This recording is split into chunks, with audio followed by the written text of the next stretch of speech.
भर उन्हाच्या दिवसातही माझी मोलकरीण अंगावर गरम शाल घेऊन यायची. जेव्हा माझ्या रूमची साफसफाई करायला आतमध्ये जायची तेव्हा ती आतून कडी लावून घ्यायची. जेव्हा या गोष्टीची मी माझ्या नवऱ्याकडे तक्रार केली तेव्हा नवरा मला म्हणाला, तिला कामावरून काढण्याचा विचार अजिबात करू नको. एवढ्या कमी पैशात काम करणारी मोलकरीण आपल्याला परत भेटणार नाही. मला संशय येऊ लागला. म्हणून मी तिला कामावरून लवकर सुट्टी देऊन मी स्वतः तिच्यासारखी अंगावर शॉल घेऊन रूमची साफसफाई करू लागली. तरीही काही वेळातच माझ्या पायाखालची जमीन सरकली. जेव्हा मला कळाले की मला माझ्या कामवालीचं वागणं जरा विचित्रच वाटायचं. जेव्हा मी तिचं वागणं माझ्या नवऱ्याला सांगितलं तेव्हा तो थोडा दचकला आणि म्हणाला, तू का गरीब बाईच्या मागे हात धुवून लागली आहेस? नाहीतर तुझ्या हाताखाली एक पण कामवाली बाई टिकत नाही.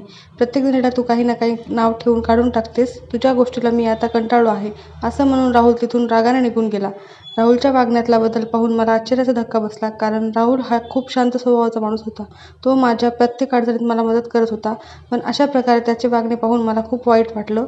कधी कधी माझ्या मनात विचार यायचा, मी माझ्या मोलकरणीला म्हणजेच सरूला कामावरून काढून टाकावे. पण राहुलने मला सक्त ताकीद दिली होती, तिला कामावरून काढून टाकू नकोस. राहुलला वाईट वाटेल म्हणून मी तिला कामावरून काढू शकत नव्हते. म्हणून मी माझा निर्णय बदलला होता. पण राहुलला त्याच्या वागण्याबद्दल काहीच वाटत नव्हतं. सकाळी एवढ्या गोष्टीवरून तर सरूवरून त्याला माझा राग आला होता. राहुलने साधी माझी माफी पण मागितली नाही. दुसऱ्या दिवशी सरू शाल अंगावर घेऊन कामावर आली आणि आल्या आल्या सगळ्यात पहिल्यांदा माझ्या रूममध्ये गेली आणि आतून कडी लावून साफसफाई करू लागली. मी बाहेर तिची काम संपण्याची वाट पाहू लागले. सरूला आमच्या घरात कामाला लागून फक्त 20 ते 25 दिवस झाले असतील. ती खूपच कमी पैशात आमच्या घरी काम करायला तयार होती. सरू एक चांगली मुलगी वाटायची. ती घराची साफसफाईसुद्धा नीट करत असे. तिचे काम निर्मळ होते. पण तिची एकच गोष्ट मला खटकत होती, ती म्हणजे ती साफसफाई करताना माझ्या रूमची आतून कडी लावत असे आणि ही तिची सवय मला अजिबात आवडत नव्हती. या गोष्टीबद्दल मी तिला 2-3 वेळा विचारले तर मला उत्तर द्यायची की ताईसाहेब, सगळ्या घरी मी असंच काम करते. तुमच्या वस्तू जिथल्या तिथं असतात. मी त्यांना हात लावत नाही. वाटलंच तर तुम्ही तपासणी करू शकता. असं ऐकल्यावर मी शांत बसायचे. कारण ते खरंच होतं. माझ्या सगळ्या वस्तू जिथल्या तिथं असायच्या. ती माझ्या रूमची साफसफाई करून बाहेर आली की थकलेली असायची. तिचा चेहरा रडल्यासारखा दिसायचा. मी सरूच्या हालचालीकडे किचनमध्ये उभं राहून बारकाईने लक्ष द्यायचा प्रयत्न करू लागले. तेवढ्यात राहुल ऑफिसवरून घरी आला. राहुल घरी येताच सरू साफसफाई करायची सोडून त्याच्याकडे पाहू लागली. राहुलने सुद्धा तिच्याकडे एक नजर टाकली आणि रूममध्ये निघून गेला. सरू आता तिथेच होती आणि हॉलमध्ये चकरा मारू लागली आणि तिने इकडे तिकडे पाहिलं आणि कोणी दिसत नाही म्हटल्यावर ती माझ्या रूमच्या समोर गेली आणि रूमचा दरवाजा वाजवणार तेवढ्यात तिने आपला विचार बदलला आणि हॉलची साफसफाई करून पटकन घराबाहेर निघून गेली. सरू बाहेर जाताच राहुल रूममधून बाहेर आला. मला जवळ घेऊन मिठी मारली आणि राहुलचा मूड चांगला वाटत नव्हता. तो मला म्हणाला, राणी सरकार, जेवायला काय बनवलं आहे? मला खूप भूक लागली आहे. आम्ही जेवता जेवता खूप गप्पा मारल्या. राहुलचा मूड चांगला असल्यामुळे मी पण आनंदी होते. पण मी जेव्हा त्याच्यासमोर सरूचे नाव काढत होते तेव्हा त्याचा मूड लगेच खराब होत असे. सरूबद्दल माझ्या मनात द्विधा मनस्थिती होती. माहीत नाही कोणत्या उद्देशाने ती आमच्या घरात येत होती. राहुल सरूला कामावरून काढून सुद्धा देत नव्हता आणि तिच्याबद्दल एक सुद्धा शब्द ऐकायला तयार नव्हता. मी आता ठरवले होते, सरूबद्दल राहुलला काहीच बोलायचे नाही. सरूबद्दल सगळं सत्य जाणून मगच मी पुढचा निर्णय घेणार होते. दुसऱ्या दिवशी सरू घरी कामाला आली तेव्हा मी तिच्या छोट्या छोट्या गोष्टीवर लक्ष ठेवू लागले होते. सरू घरी आली तेव्हा तिचे अंगावर शाल घेतलेली होती. मी तिला म्हणाले, अगं, एवढा उन्हाळा असून तू अंगावर ही शाल का घेतेस? आणि कामाला लागल्यापासून तुझ्या अंगावर मला हीच शाल दिसते. तुला दुसरी नवीन शाल घेऊन देऊ का? हे ऐकल्यावर तिच्या डोळ्यात पाणी आले. ती म्हणाली, ताईसाहेब, ही शाल एक कोणाच्या तरी प्रेमाचे प्रतीक आहे. ही शाल सोडून तुमची शाल घेतल्यावर याने माझं थोडंच नशीब बदलणार आहे. मग आदलाबदलीचा काय फायदा? मी अजून काय बोलणार तरच तिने माझं बोलणं टाळत लगबगीने रूममध्ये साफसफाई करायला गेली. पण मला एक गोष्ट जाणवली. शालीच्या आत असलेल्या हातामध्ये तिने काहीतरी लपवलं होतं. तिच्या नेमकं हातात काय होतं हे मी पाहू शकले नाही. त्यामुळे मला तिच्यावर आणखीन जास्त संशय येऊ लागला होता. सरूने आतून कडी लावून दरवाजा बंद केला होता आणि मी बाहेर हॉलमध्ये वैतागून चकरा मारत होते. तेवढ्यात राहुल ऑफिसमधून घरी आला. त्याने मला असं वैतागलेलं पाहून विचारलं, काय झालं आहे रेश्मा? मी चेहऱ्यावर खोटं हसू आणून म्हणाले, काही नाही झालं. तेवढ्यात सरू बाहेर आली आणि आम्हाला पाहून जरा दचकलीच आणि लवकर लवकर हॉलची साफसफाई करू लागली. राहुल आमच्या रूममध्ये निघून गेला. मी पण रूममध्ये त्याच्या मागे जायला लागले तर राहुलने कडी लावून दरवाजा बंद केला. ते पाहून मला आश्चर्याचा धक्का बसला. पण सरू साफसफाई करून राहुल बाहेर जायच्या आत पटकन तिथून निघून गेली. पण एक गोष्ट माझ्या लक्षात आली होती. सरू रूमची सफाई करून बाहेर आल्यावर मी कधीच रूममध्ये गेले नाही. जेव्हा पण रूमची साफसफाई करून बाहेर यायची तेव्हा लगेच राहुल ऑफिसवरून यायचा आणि रूममध्ये पहिल्यांदा तोच जायचा. तो फ्रेश होऊन बाहेर यायचा. मी एवढ्या मोठ्या गोष्टीकडे दुर्लक्ष केलं होतं. काही वेळानंतर राहुल रूममधून बाहेर आला. मी सगळं नॉर्मल असल्यासारखं दाखवलं. आम्ही दोघांनी मिळून जेवण केलं आणि थोड्याफार गप्पा मारल्या. त्यानंतर राहुल झोपायला रूममध्ये निघून गेला. पण मला काही झोप लागत नव्हती. मनात संशयाचा काहूर माजला होता. मला माझा संसार मोडताना दिसत होता. दुसऱ्या दिवशी मी सरूला म्हटले की तू संध्याकाळी कामाला येण्याऐवजी दुपारी कामाला येत जा. तेव्हा ती म्हणाली, ताईसाहेब हे शक्य नाहीये. माझ्या कामाच्या वेळा ठरल्या आहेत. तुम्हाला दुसरी कोणी मोलकरीण भेटत असेल तर तुम्ही तिला कामाला ठेवू शकता. पण मी विचार केला, फक्त संशयामुळे एक चांगली कामवाली बाई हातातून जाऊ देणं बरोबर नव्हतं. पुन्हा एकदा सरू रूमच्या आतमध्ये गेली आणि कडी लावून साफसफाई करू लागली. मी हॉलमध्ये बसून तिची वाट पाहत होते. तेवढ्यात राहुल ऑफिसवरून घरी आला. इकडे सरू पण रूमच्या बाहेर आली. राहुल लगेच रूममध्ये गेला आणि मी पण त्याच्या मागे रूममध्ये गेले. आम्ही रूममध्ये गेलो. रूममध्ये गाजराच्या हलव्याचा सुगंध दरवळत होता. मी राहुलकडे आश्चर्याने पाहिले. राहुल मला म्हणाला, ऑफिसमध्ये एका मित्राने गाजराचा हलवा आणला होता. मी मानाने होकार देऊन किचनमध्ये निघून गेले. आता माझ्या डोळ्यात अश्रूंच्या धारा वाहत होत्या, कारण राहुल खोटं बोलत होता. राहुल जेव्हा ऑफिसमधून घरी आला तेव्हा त्याच्या हातात काहीच नव्हतं. सरूच त्याच्यासाठी गाजराचा हलवा घेऊन आली होती. राहुलला गाजराचा हलवा खूप आवडतो ही गोष्ट फक्त मला आणि माझ्या सासरच्यांकडच्यांनाच माहीत होती. माझ्या कामवालीला माझ्या नवऱ्याच्या आवडीनिवडी कशा काय माहीत होत्या. तेवढ्यात राहुल किचनमध्ये आला आणि आम्ही दोघांनी जेवण केलं. राहुल झोपण्यासाठी रूममध्ये गेला आणि मी हवा खाण्यासाठी बाहेर अंगणात गेले. आज माझं मन खूप उदास होतं. डोळ्यातून अश्रू येत होते. नंतर मी झोपेची गोळी खाऊन झोपून गेले. दुसऱ्या दिवशी सकाळी राहुल ऑफिसला गेल्यावर मी शेजारच्या शिंदे काकूंकडे गेले, कारण त्यांच्याकडे सुद्धा सरू कामाला होती. मला सरूबद्दल त्यांच्याजवळ चौकशी करायची होती. आम्ही इकडच्या तिकडच्या गप्पा केल्यानंतर मी सरूचा विषय त्यांच्याजवळ काढला. म्हणाले, केव्हापासून ती एक शाल कामावर घेऊन येते. आपण तिला नवीन शाल घेऊन द्यायची का? शिंदे काकू माझ्याकडे विचित्र नजरेने पाहत होत्या. त्या मला म्हणाल्या, कसली शाल? ती कामावर आल्यावर मोकळीच येते. ती हिवाळ्यात सुद्धा अंगावर शाल घेत नाही. मग एवढ्या उन्हाळ्यात कशी काय घेईल? काकूंचं बोलणं ऐकून मला आश्चर्याचा धक्का बसला होता. काय बोलावं तेव्हा कळतच नव्हतं. मी म्हणाले, ती साफसफाई करताना रूमची आतून कडी का लावते? काकू म्हणाल्या, ती आमच्या कोणत्याच रूमची कडी लावत नाही. तुमची लावते का?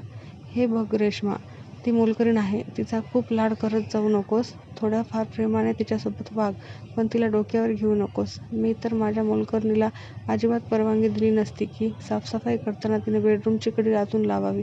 मी तर अशा कामवालीला काढूनच टाकलं असतं. मी म्हणाले, पण मला सरूने सांगितलं आहे की मी सगळ्यांच्या घरी कामे करताना अशीच रूमची कडी लावून काम करते. शिंदे काकू मला हसत म्हणाल्या, रेश्मा तू खूप भोळी आहेस गं. नंतर मी माझ्या घरी आली. शिंदे काकूंचं बोलणं माझ्या कानात घुमत होतं. संध्याकाळ होताच सरू घरी कामाला आली होती आणि अंगावर शाल घेऊन रूममध्ये गेली. सरू रूमची साफसफाई करून बाहेर आली. इकडे राहुल पण ऑफिसवरून आला. मी किचनमधल्या खिडकीतून त्या दोघांना हळूच पाहत होते. तेवढ्यात राहुल जोरात ओरडला, तुझ्यासाठी हेच चांगलं आहे की तू हे काम सोडून निघून जा. मला जरा समाधानी राहू दे. माझा पिच्छा सोड. दररोज गाजराचा हलवा आणून तुला काय दाखवायचं आहे? सरू रडू लागली आणि म्हणाली, या जगात फक्त तूच माझा सहारा आहेस. मी तुझ्याशिवाय राहू शकत नाही. मला तुझ्या नावाची ओळख दे, नाहीतर मी सगळी गोष्ट तुझ्या बायकोला सांगून टाकेल. असं म्हणताच हॉलची साफसफाई न करताच सरू घरातून निघून गेली. सरूचं बोलणं ऐकून मला आश्चर्याचा धक्का बसला होता. राहुलचं असं कुठलं रहस्य तिला माहीत होतं की ती राहुलला अशा प्रकारे धमकवत होती आणि ती असं का म्हणत होती की मला तुझ्या नावाची ओळख दे? ह्या सगळ्या गोष्टी माझ्या कल्पनेच्या बाहेर होत्या. काहीतरी वाईट घडणार आहे असं मला राहून राहून वाटत होतं. मी राहुलला जेवायला बोलवले तर उलट राहुलच माझ्यावर जोरात ओरडला, तू अशी कशी बाई आहेस? तुला घरातल्या 2 माणसांचे कामसुद्धा करता येत नाही का? त्यासाठी कामवाली बाई ठेवायची काय गरज होती? असं म्हणत तो रागातच घराच्या बाहेर गेला. पण मी तर सरूला कामावरून काढून टाकत होते ना. राहुलनेच मला तिला कामावरून काढू दिली नाही आणि आता उलट माझ्यावरच ओरडतोय. मी रूममध्ये आले तर मला गाजराच्या हलव्याचा वास येत होता. मी खिडकीतून बाहेर पाहिले तर राहुल वैतागून चकरा मारत होता. मला समजत नव्हतं की हे सगळं काय चाललं आहे. नेमकं सरूचं आणि माझ्या नवऱ्याचं काय नातं होतं. मी राहुलला डायरेक्ट विचारू शकत नव्हते. मी सासूबाईच्या मदत घ्यायची ठरवली. माझ्या सासूबाई खूप प्रेमळ होत्या. त्या मला नक्कीच मदत करतील. मी त्यांना फोन करून ही गोष्ट सांगितली. दुसऱ्या दिवशी त्या माझ्या दिराला घेऊन घरी आल्या. आईला पाहून राहुलला अजिबात आनंद झाला नाही. उलट राहुल आईला रागात म्हणाला, कशाला आली आहे इथे? अगोदरच माझ्या आयुष्यात खूप प्रॉब्लेम चालू आहेत. राहुलचे हे बोलणे ऐकून मला रडू येऊ लागलं. मी राहुलला शांत राहायला सांगितले, पण तो उलट मलाच म्हणाला, आमच्या मालकाच्यात तू लक्ष घालू नकोस. हे सर्व ऐकून माझ्या दिराला खूप वाईट वाटलं. ते सासूबाईला परत गावाकडे जाण्यासाठी म्हणू लागले. माझ्या सासूबाईंनी माझ्याकडे पाहिले तर मी हात जोडून थांबायची विनंती केली. पण माझ्या दिराने माझी एकही गोष्ट ऐकली नाही आणि नाराज होऊन ते गावाकडे निघून गेले. माझ्या सासूबाईंना सुद्धा असं वाटलं नव्हतं की तो त्यांच्याशी असा वागेल. ज्या मुलाला आई घरी येताच आनंद होत होता, आज त्याच मुलाला दुःख वाटत होतं. जो मुलगा त्याच्यावर एवढं प्रेम करत होता, तो त्यांच्याशी असं का वागत होता? मी सासूबाईला म्हणाले, आजकाल राहुलचं वागणं खूप बदललं आहे. त्याला तुम्ही समजावून सांगा. यासाठी मी तुम्हाला इथे बोलवलं आहे. संध्याकाळ झाली तशी मी सकू येण्याची वाट पाहू लागले. सकूबद्दल मी माझ्या सासूबाईंना सर्व काही सांगितलं होतं. सकू आज कामाला आलीच नाही. मी बोलता बोलता राहुलला म्हणाले, आज जरा जास्तच काम पडले. सकू आज आलीच नाही. त्यानंतर राहुलने रागाने मलाच म्हणाला, मी तिला कामावरून काढून टाकले आहे. यानंतर ती कामावर पुन्हा कधीच येणार नाही. अशा लोकांना घरात आमंत्रण देऊन बसली आहेस, त्याचा परिणाम हाच होणार. राहुलचं हे वागणं बघितल्यावर मला आश्चर्याचा धक्का बसला. राहुलचं व्यक्तिमत्व पहिलं असं नव्हतं. तो तर माझी खूप काळजी घ्यायचा. सकू घरात आल्यापासून त्याचं वागणं बदललं होतं. माझी सासू सकूला भेटून काहीतरी निर्णय घेणार होती. या सर्व गोष्टींचा शेवट करायचा असा मी निर्णय घेतला होता. म्हणून मी दुसऱ्या दिवशी शिंदे काकूंच्या घरी गेले तेव्हा तिथे सकू काम करत होती. मला पाहून ती घाबरली. मी तिला म्हणाले, बरं झालं तू आज शाल अंगावर घेतली नाही. बरं, आज उन्हाचा पारा किती चढला आहे. आणि काल तुला राहुलने खोटं सांगितलं होतं की आम्हाला मोलकरीणची गरज नाही. खरं तर माझ्या सासूबाई आल्या आहेत, त्यामुळे मला जास्तच काम पडत आहे. त्यामुळे मला आता तुझी गरज आहे. राहुलने देखील या गोष्टीला होकार दिला आहे. तू आमच्या घरी कामाला येऊ शकतेस. माझी सासूबाई आली आहे म्हटल्यावर तिच्या चेहऱ्यावर एक वेगळीच चमक दिसली. संध्याकाळी जेव्हा ती घरी कामासाठी आली तेव्हा तिने अंगावर शाल घेतलेली होती. पण आश्चर्याची ही गोष्ट होती की आज तिने तिचा चेहरासुद्धा ओढणीने झाकला होता. मला सकूचे ते वागणे पाहून खूप राग आला. मी तिला म्हणाले, शिंदे काकूकडे तू फक्त ओढणी घेऊन जातेस आणि माझ्याकडे येण्यासाठी आता तुला चेहरासुद्धा लपवायची गरज वाटली. त्यावर ती म्हणाली, ताईसाहेब, तुम्हीच म्हणाला होतात ना की तुमच्या घरी सासूबाई आल्या आहेत, त्यामुळे मी ही ओढणी चेहऱ्यापर्यंत घेतली आहे, बाकी काहीच नाही. मी तिला म्हणाले, असा चेहरा झाकून ठेवण्याची काही गरज नाही. माझ्या त्या सासूबाई तर आहेत, कोणी परक्या नाहीत. तिने मान हलवून होकार दिला आणि रूममध्ये साफसफाईला गेली. तिने साफसफाई करायला रोजच्यापेक्षा जास्त वेळ लावला. तेवढ्यात माझ्या सासूबाईंना त्यांच्या रूममधून बोलवले आणि बाहेर अंगणात बसून ठेवले. त्यांना सांगितले की ऑफिसमधून राहुल आल्यावर बाहेर त्याला बोलण्यात गुंतवून ठेवा. माझ्या सासूंनी मला मदत करण्यात कोणतीही कसर सोडली नव्हती. मी राहुलचा ऑफिसचा सूट घातला, टोपी घातली आणि आमच्या रूमचा दरवाजा वाजवला. दरवाजा वाजवताच मी दरवाजाकडे पाठ करून उभी राहिले. सकूने दरवाजा उघडला. ती तिच्याकडे पाठ करून उभी असल्यामुळे तिने मला ओळखले नाही. तिला वाटलं राहुलच आहे. राहुल समजून ती माझ्याशी असं काय बोलली की माझ्या पायाखालची जमीनच सरकली. राहुल, आई आली आहे. तुझी परवानगी असेल तर मी आईसोबत बोलू का? तेवढ्यात राहुल हॉलमध्ये आला होता. सासूबाई त्याला थांबवण्यात अयशस्वी ठरल्या होत्या. त्याच्या मागे सासूबाईसुद्धा आल्या. सासूबाईंनी सकूला पाहिल्यावर त्यांना खूप आश्चर्याचा मोठा धक्का बसला. माझ्या सासूबाईंनी सकूकडे पाहून तोंड वाकडं केलं होतं. ते पाहून मला आश्चर्य वाटले. माझ्या सासूबाई सकूला ओळखत होत्या का? मी सकूला म्हणाले, सकू, बस झालं आता, मला सगळं सत्य कळालं पाहिजे. तेव्हा सकू रडता सांगू लागली की ताईसाहेब, मी एका खूप श्रीमंत घरातली मुलगी आहे. सर्व पंचक्रोशीत माझ्या आईवडिलांचे नाव होतं. मी माझ्या वडिलांचे नाव सांभाळू शकले नाही. त्यांची इज्जत मी धुळीस मिळवली. माझ्या वडिलांनी माझे खूप लाड केले. माझ्या वडिलांनी माझ्यासाठी सर्व गोष्टी केल्या, ज्या आमच्या खानदानात आत्तापर्यंत कोणीच केल्या नव्हत्या. माझ्या हट्टापायी मी शहरात कॉलेजला ॲडमिशन घेतले. माझ्या वडिलांनी गाडी आणि ड्रायव्हर ठेवले. मी दररोज त्या गाडीने शहरात कॉलेजला जात असायचे. त्या गाडीवरच्या ड्रायव्हरवर मी प्रेम करू लागले. तो कोणत्याच दृष्टीने माझी बरोबरी करू शकत नव्हता. मला माहीत होतं की आमचं लग्न होणे शक्य नाही आहे. पण म्हणतात ना, प्रेम आंधळं असतं. आम्ही एकमेकांशिवाय राहू शकत नव्हतो. म्हणून मी ड्रायव्हरबरोबर पळून जाऊन लग्न केलं. पण काही दिवसानंतर माझ्या सुखावर विरजण फिरलं. माझा नवरा एक नंबरचा बिनकामाचा निघाला. तो काहीच काम करत नव्हता. दारू पिऊन तो घरीच झोपायचा. आमचा उदरनिर्वाह होणे खूप अवघड झालं होतं. पण मला जेव्हा मुलगा झाला तेव्हा हिंमत करून मला पोट भरण्यासाठी लोकांच्या घरी धुणी भांडी करावी लागली. कारण नोकरी करायला माझं शिक्षण पूर्ण नव्हतं झालं. मी 11वीला असतानाच पळून गेले होते. जेव्हा मी तुमच्या घरी आले तेव्हा राहुलला पाहून मला धक्का बसला होता. कारण राहुल हा माझा सख्खा भाऊ आहे. राहुलने मला सांगितलं होतं की तू या घरातून निघून जा आणि ताईसाहेबांना कधीच कळू देऊ नको की तू माझी सख्खी बहीण आहेस. मी खूप वर्षांनी माझ्या सख्ख्या भावाला भेटली होती. मी त्याला खूप समजवण्याचा प्रयत्न केला. मी रोज ती शाल अंगावर घेऊन यायचे कारण ती शाल मला माझ्या भावाने वाढदिवसादिवशी मला भेट दिली होती.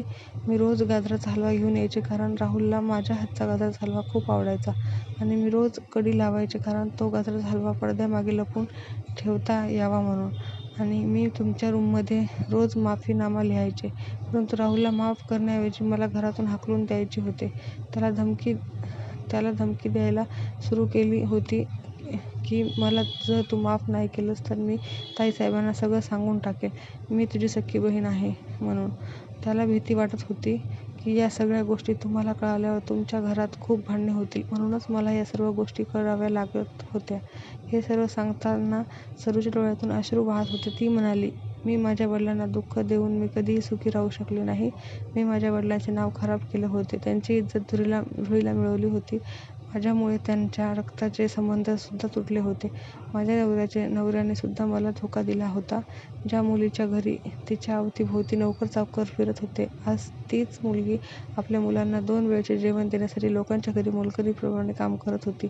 माझ्या सासूबाईंना आपल्या मुलीचं दुःख पाहून खूप वाईट वाटलं. त्यांनी लगेच सखूला रडता रडता मिठीत घेतलं. राहुल म्हणाला, आई, मला माहीत होतं तू तुझ्या मुलीशी जास्त काळ नाराज राहू शकत नाही. मी तुमच्यासोबत वाईट वागलो कारण मला वाटत होतं की तुम्ही या घरात राहू नये, सखूला पाहू नये. मी पुढे होऊन राहुलला म्हणाले की एका आईचे हृदय कधी चुकीचा निर्णय घेऊ शकत नाही.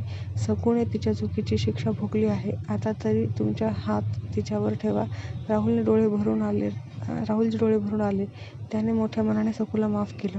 मैत्रिणींनो, या जगात कितीतरी मुलींना प्रेमाच्या नावाखाली मूर्ख बनवलं जातं. कधी कोठ्यावर विकलं जातं तर कधी आयुष्यभर पश्चाताप करण्याची वेळ येते आणि नंतर ती आपल्या घरच्यांना भेटण्यासाठी आयुष्यभर तडफडत असते. त्यामुळे घरातून पळून जाणाऱ्या मुलींनी अगोदरच विचार करावा की आपण ज्या व्यक्तीबरोबर पळून जात आहोत तो व्यक्ती आपले आयुष्यभर साथ देईल का?